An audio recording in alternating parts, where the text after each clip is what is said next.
So I recently got to play with the Nintendo Switch, and I really enjoy it. I like the aesthetic of the console. I like the fact that it switches between handheld mode and dock mode really easily and effortlessly.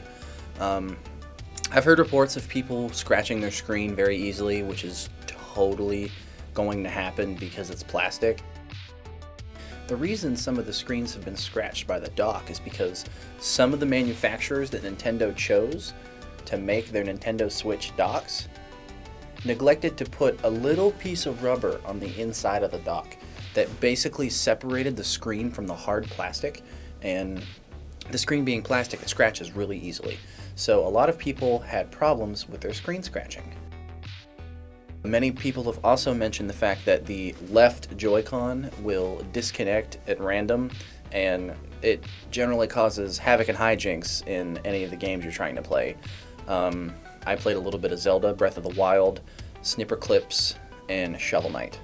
None of which I noticed any Joy-Con disconnects, or anything wrong with the Joy-Cons really. The Joy-Cons are a little tiny for like my fat, meaty man sausage hands, but if you've got the extra money laying around and you just want to throw it at something, I would suggest getting the Pro Controller if you are serious about ergonomics while you're gaming. Using the Joy-Cons and the little grip that they added with it is a nice gesture, but ultimately it doesn't stand up to just having a real legitimate controller to play with. People have spoken about dead pixels in their screens, and Nintendo released a statement saying, "Small numbers of stuck or dead pixels are a characteristic of LCD screens. These are normal and should not be considered a defect." People thought that means they won't refund it. Well, that's not true. They will if you reach out to them. Another issue that has plagued the Nintendo Switch is battery problems. In order to make the system as affordable and sleek as they wanted it to be, they did the Apple thing, made it slimmer and put a smaller battery in it, therefore severely limiting the power that the Switch battery can hold. Most people say they get about 2.5 to 3 hours while playing Legend of Zelda Breath of the Wild, and that's pretty poor considering that this is a handheld device, something that they want you to take with you. Not to mention, one of the biggest oversights I've seen with the Switch is the fact that the charging port is on the bottom. Really, the only effective way I've found to charge it while playing is to hold it with the Joy-Cons attached and the plug sticking out of the bottom. Because for some reason, Nintendo thought it would be a good idea to put the charge port on the bottom of the device. A device, mind you, that has a kickstand that you can pull out and set on the table.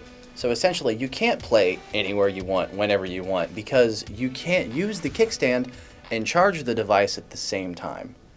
Now, it's USB-C charging, and that's amazing, because Nintendo didn't opt in for some kind of proprietary cable that you can only get through them for an exuberant amount of money.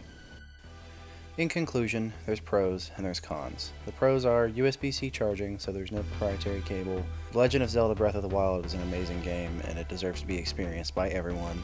It's portable. The console is reasonably priced, being like $300. But there are a few cons with the system. The first one being the battery life is really short, so you're probably going to want to buy a power bank if you want to use it on the go, which is probably the way that you want to use the console. The Joy-Cons are nice, but ultimately they feel weird if you have big hands. I would suggest buying the Pro Controller.